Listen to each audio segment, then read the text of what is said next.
7월의 속초 해수욕장은 겨울만큼 춥지는 않지만 봄이라고 부르기에는 따뜻하지도 않습니다. 파도는 여전히 해안에 꾸준히 부딪히며 마치 숨쉬는 듯 부드럽게 움직였다. 바다 옆 돌길을 따라 키 크고 가느다란 소나무가 바람에 흔들리고 수평선 위로 얇은 구름이 천천히 흘러갔습니다. 언덕의 가장 굽은 부분에 놓인 오래된 돌벤치에 멀리 지평선까지 보이는 곳에 노인 한 명이 앉아 있었다. 그의 등은 약간 굽어 있었고 회색 베레모가 그의 은빛 머리카락을 가리고 있었으며 모지 코트의 소매는 달아 있었다. 그는 천천히 식어가는 아메리카노가 담긴 종이컵을 손에 쥐고 있었고 눈은 깜빡이지 않고 바다를 바라보고 있었다. 그의 이름은 조항규, 72세. 건설업계에서 40년 넘게 일한 후 은퇴했습니다. 4년 전 위암으로 아내를 잃은 그는 서울에 있는 자신의 아파트를 팔고 속초로 이사해 월세로 사는 작은 집에서 혼자 살았는데 바다에서 100걸음도 안 되는 거리에 있었습니다. 이 돌벤치는 그가 이곳에 도착한 첫 오후에 발견한 것입니다. 비가 내리려고 하고 바람이 차가웠으며 그의 손에는 몇 권의 책이 들어있는 종이 봉지와 호일에 쌓인 생선 케이크 한 롤, 그리고 도시 지도만 있었습니다. 다리가 피곤해서 앉았는데 뜻밖에도 오늘까지 그 자리에 앉아 있었습니다. 그는 매일 아침 식사를 하고 집 근처의 생선시장을 산책한 후 커피를 가져와서 여기 앉습니다. 정확히 오전 9시쯤이죠. 그는 아무것도 하지 않았다. 그냥 앉아 계세요. 파도를 보세요. 바람 소리를 들어보세요. 가끔은 작은 노트에 메모를 하거나 아내와 함께 살던 시절의 오래된 일기를 훑어보기도 합니다. 시간이 흐르면서 그 도리자도 그의 일부가 되었습니다. 마치 두 사람이 이전에 서로를 알고 지냈던 것처럼요. 아무도 그에게 왜 매일 거기 앉아있는지 묻지 않았습니다. 하지만 그 지역 사람들은 넓은 바다와 하늘 한가운데 그림자처럼 앉아있는 조용한 노인의 모습을 알고 있었습니다. 서두르지도 기다리지도 않고 그저 현재에 존재하는 모습이었습니다. 그리고 아마도 그는 그 도리자에서 끝난 듯했던 그의 삶이 다시 열릴 것이라고는 전혀 예상하지 못했을 것이다. 아주 천천히, 아주 부드럽게 그의 앞에 펼쳐지는 파도의 리듬처럼. 그날은 평소보다 하늘이 더 흐렸습니다. 조항규 씨는 날씨 예보에 따르면 정오에 가벼운 비가 올 수 있기 때문에 작은 접이식 우산을 가지고 다녔습니다. 소금기와 축축한 해초 냄새가 실린 강한 바닷바람 때문에 그는 코트 칼라를 더 가까이 끌어당기고 움츠러들었다. 그는 익숙한 벤치에 다가가자 이미 누군가 앉아있는 것을 보았습니다. 여자. 그녀는 바다를 향해 몸을 기울여 앉아있었고 두 손을 무릎에 모아쥐고 있었으며 은빛 머리카락을 옅은 리본으로 뒤로 묶고 있었다. 그녀는 무릎까지 오는 회색 코트를 입고 베이지색 모직 스카프를 목에 느슨하게 두르고 옆에는 낡아 보이는 작은 청 가방을 메고 있었습니다. 그녀의 무릎 위에는 새로 산 생선 케이크가 담긴 종이봉지가 놓여 있었고 아직도 살짝 김이 모락모락 나고 있었다. 조 씨는 약간 놀랐다. 1년 넘게 처음으로 누군가가 자기 자리에 앉아있는 것을 보았기 때문이다. 그는 몇 걸음 떨어진 곳에 서서 방해하고 싶지 않아 주저하고 있었습니다. 하지만 그녀는 다시 돌아섰고 마치 누군가가 오랫동안 올 것을 알고 있었던 것처럼 눈을 살짝 치켜 올렸습니다. 그녀는 살짝 미소 지었다. 실례합니다. 제가 당신 자리에 앉아있는 건가요? 그녀의 목소리는 낮았지만 바위에 부딪히는 파도 소리처럼 가벼웠다. 아, 괜찮아요. 앉아요. 저는 설 수 있어요. 그는 어색하게 대답했다. 그녀는 옆으로 비켜서서 의자의 나머지 부분을 두드렸다. 이 자리는 표시가 없어요. 반씩 나눠서요. 알겠어요? 그는 미소를 지으며 고개를 끄덕였다. 두 사람은 그렇게 앉아 있었다. 더 이상 대화는 나누지 않고 그저 바다를 조용히 바라보았다. 가끔 바람이 세게 불었고 그녀의 드레스가 살짝 펄럭이며 그의 손에 거의 닿을 뻔했다. 그는 수줍어서가 아니라 갑자기 심장이 쿵쾅거렸기 때문에 살짝 몸을 움직였다. 그녀는 일어서기 전에 돌아섰다. 보통 화요일과 금요일에 여기 와요. 의자 반쪽 나눠서 써도 괜찮으시다면 다음에 커피 좀 가져다 드릴게요. 그는 그녀가 걸어가는 모습을 바라보았다. 그녀의 회색 드레스는 바람에 흔들렸다. 그는 아직도 손에 오래된 커피잔을 들고 있었는데 그 잔은 오래전에 식어버렸다. 그리고 그의 가슴 속에 무언가가 불붙었다. 추위 속에서 처음 열었을 때의 생선 케이크 냄새처럼 가벼운 느낌이 들었다. 그날부터 도리자는 더 이상 한 사람이 앉을 수 있는 자리가 아니게 되었습니다. 매주 화요일과 금요일 오전 9시 정각 조항규 씨는 따뜻한 커피 한 잔과 기대에 찬 눈빛을 가지고 도착합니다. 그녀도 항상 생선 케이크 한 봉지나 수제 쿠키 몇 개를 왁스 종이에 싸서 작은 끈으로 묶은 채 들고 왔는데 마치 오랜 친구를 방문할 때 선물을 가져오는 것처럼 조심스러웠다. 그들은 서로 반쪽 의자에 나란히 앉았습니다. 너무 가깝지도 않고 너무 멀지도 않았습니다.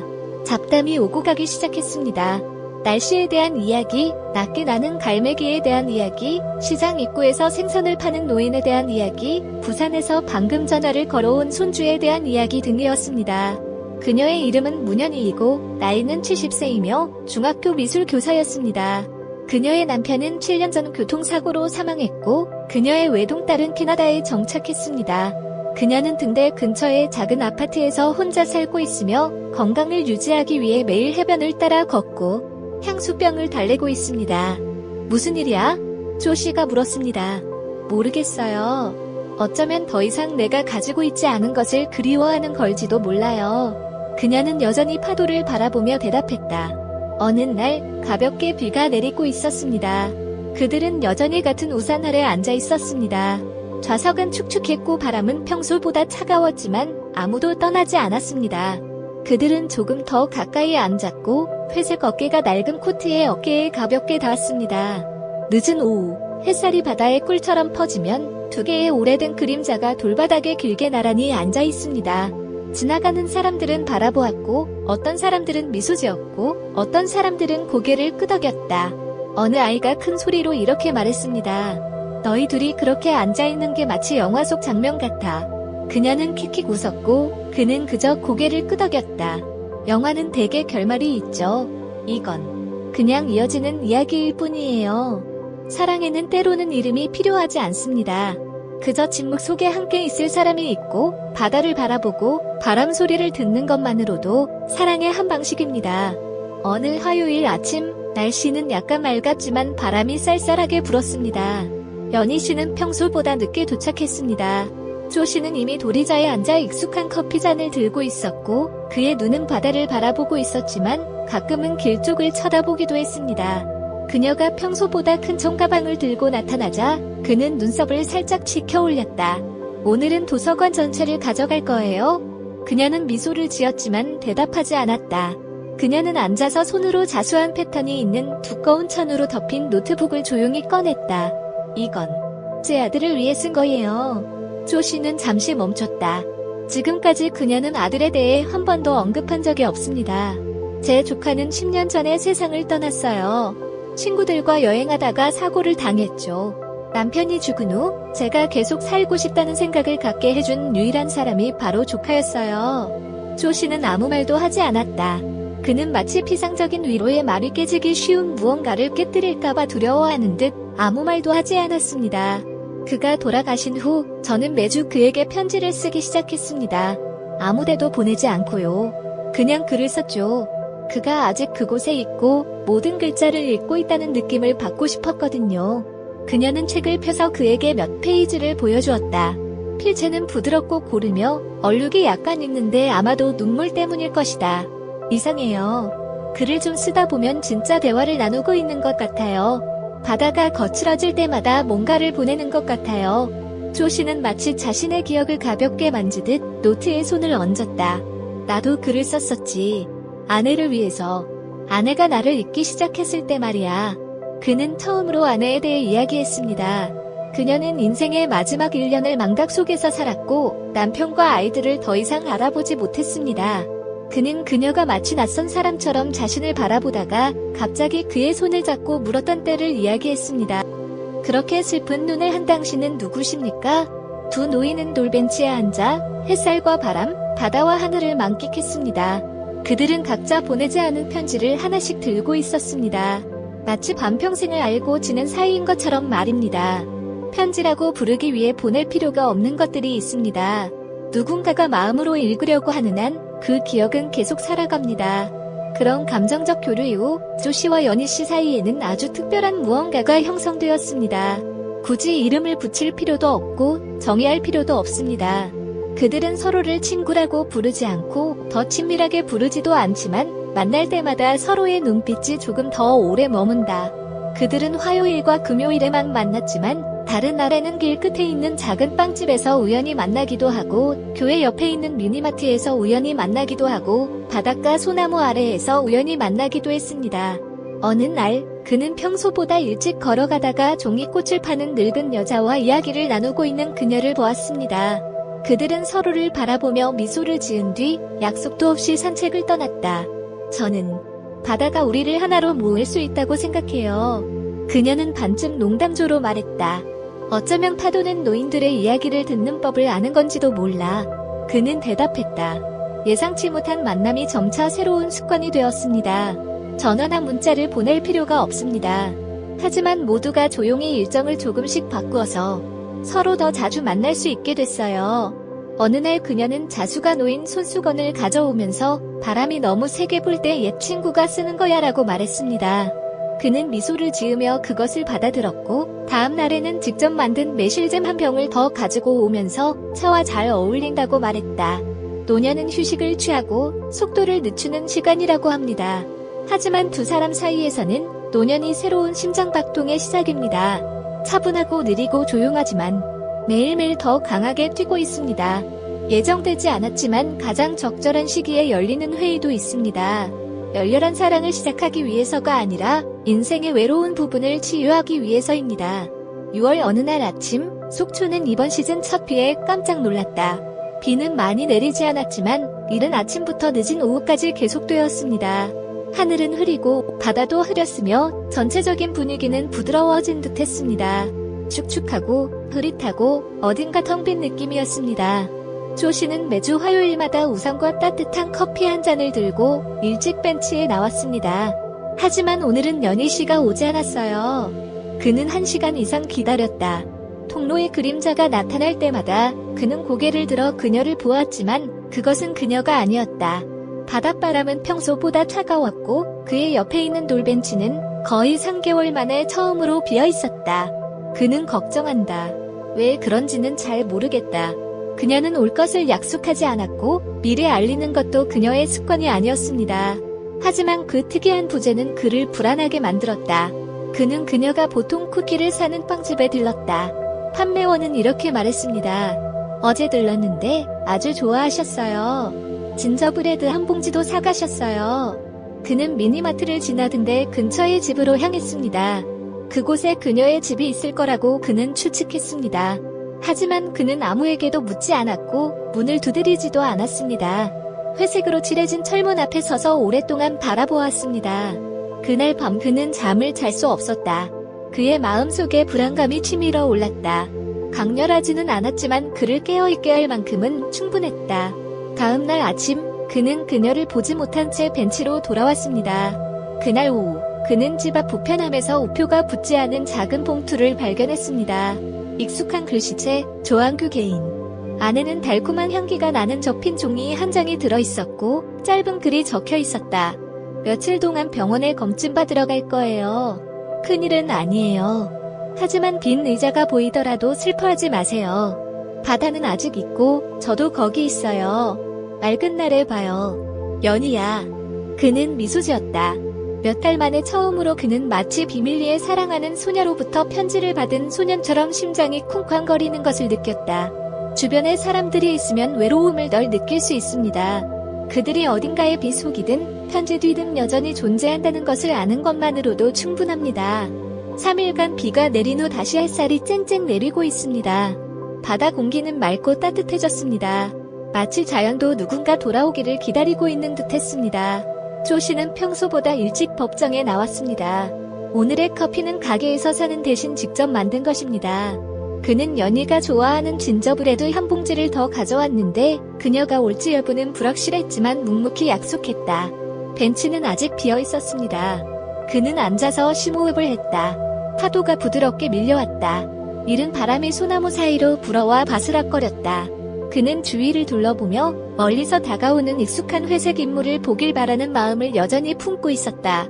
그가 일어나서 떠나려고 하자 도리자 틈에 작은 봉투 하나가 끼어있는 것을 발견했습니다. 기울인 채로 표시. 당신을 위해 내가 돌아오지 못한다면 그는 편지를 열면서 손이 약간 떨렸다. 내용 자체는 깔끔하지만 진심을 담아 쓴 사람의 숨결이 느껴집니다. 이 의자에 얼마나 더 앉아있을 수 있을지 모르겠어요. 건강이 예전 같지 않아요. 하지만 다시 돌아오지 못하더라도 슬퍼하지 마세요. 이 의자, 이 바다, 옛날 이야기들. 이 모든 것이 내 생의 마지막 몇 년 동안의 가장 좋은 추억입니다. 다시 한번 누군가에게 보이고, 들려지고, 조용히 사랑받는다는 느낌을 주어서 고맙습니다. 어느 날, 당신이 여전히 여기 앉아있다면, 당신 옆에 앉아있는 사람에게 진저브레드를 먹거나 파도 소리를 들으며 가만히 앉아있는 것을 좋아했던 회색 옷을 입은 여자가 있었다고 말해보세요. 그리고 그 여자는 당신과 함께 앉아있었습니다. 연희.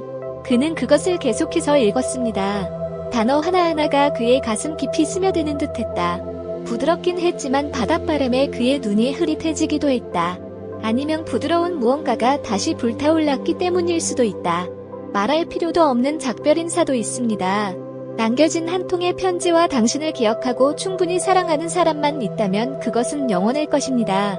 일주일 후 연희 씨가 돌아왔습니다. 그날 하늘은 푸르렀고 구름은 마치 바다의 숨결에 따라 흘러가듯 흘러갔습니다. 조 씨는 일기에 몇 줄을 열심히 쓰고 있었는데 익숙한 발소리가 돌길 위로 천천히 울리는 것을 들었습니다. 그가 고개를 들자 그녀가 보였다.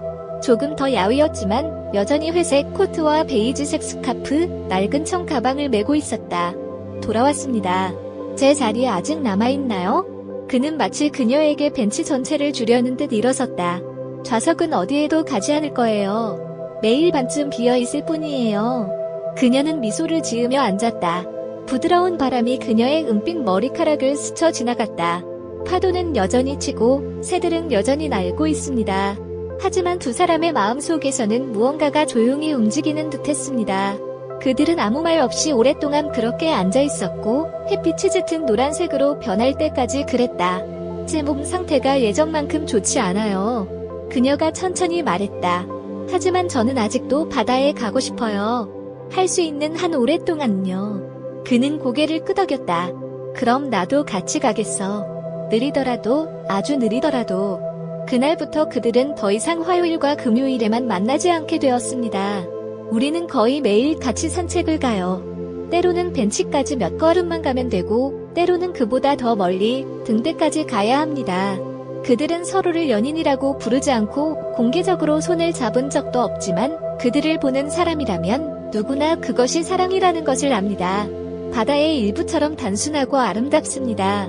어린 시절의 마음에서 나오지 않는 사랑도 있습니다. 하지만 두 명의 숙련된 영혼이 함께할 때 그것은 더 온화하고 더 오래 지속되며 앞으로 몇 년 동안 지속될 만큼 조용합니다. 바다는 마치 이별을 한 번도 경험하지 못한 듯 여전히 애무한다. 두 사람이 함께 앉았던 도리자는 여전히 그 자리에 있다. 조용하고 고요하지만 이름 붙일 수 없는 무언가를 보존한 듯하다. 어떤 나이에서든 모든 사랑이 강렬하고 빛날 필요는 없습니다. 늦게 시작되지만 삶에 깨진 부분을 치유할 만큼 깊고 조용한 사랑이 있습니다. 약속도 필요 없고 직함도 필요 없습니다. 당신 옆에 단 한 사람만 앉아 함께 파도를 바라보고 함께 늙어가는 것만으로도 충분합니다. 만약 당신이 누군가를 속으로 사랑해 본 적이 있다면, 대답 없이도 마음속에 그 사람을 간직해 본 적이 있다면, 그러면 당신은 그 사람을 그 어느 때보다 더 이해하게 될 것입니다. 사랑은 반드시 노년에 시작해야 하는 것은 아니다. 때로는 오후 늦게 벤치에 앉아 있다가 바다의 파도처럼 영원히 머물러 있기도 합니다.